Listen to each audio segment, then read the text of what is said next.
سلام علیکم. یه معامله باز کردیم رو پوند 1 دقیقه. ببینیم نتیجه چی میشه. تیپی یکیشو که سری داد، دست به معامله نمیزنم، یا استاپ یا تیپی.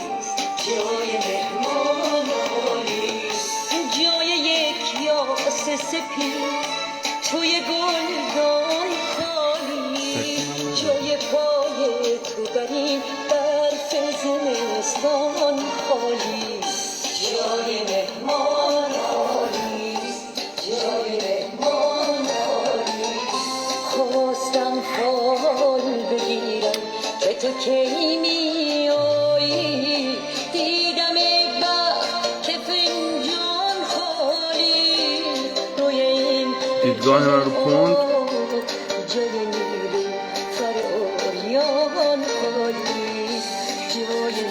4 ساعته، این 4 ساعته پونده.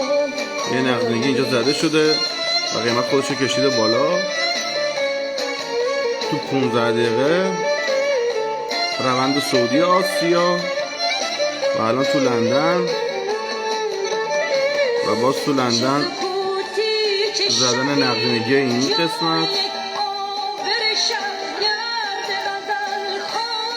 و در ادامه یه ورود اسکرد تو اینا.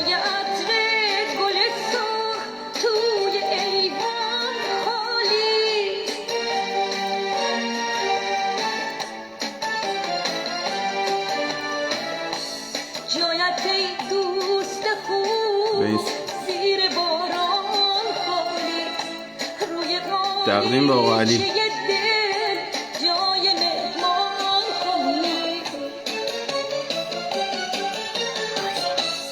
جای یک یاس سپید توی گلدان خالی جای پای تو بر این برف زمستان. تقدیم به آقای سجادی.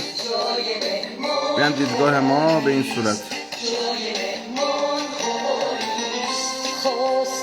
استوپ این ناحیه زده شده و قیمت داره میره برای زدن نقدینگی های بالا و ما تیپی 2 خروج. چون سیو سود نمی کنن تیپی 2 رو کامل خواهش میشه.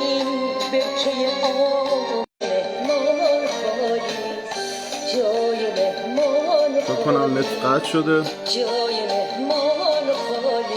تایم شماش ایستاده.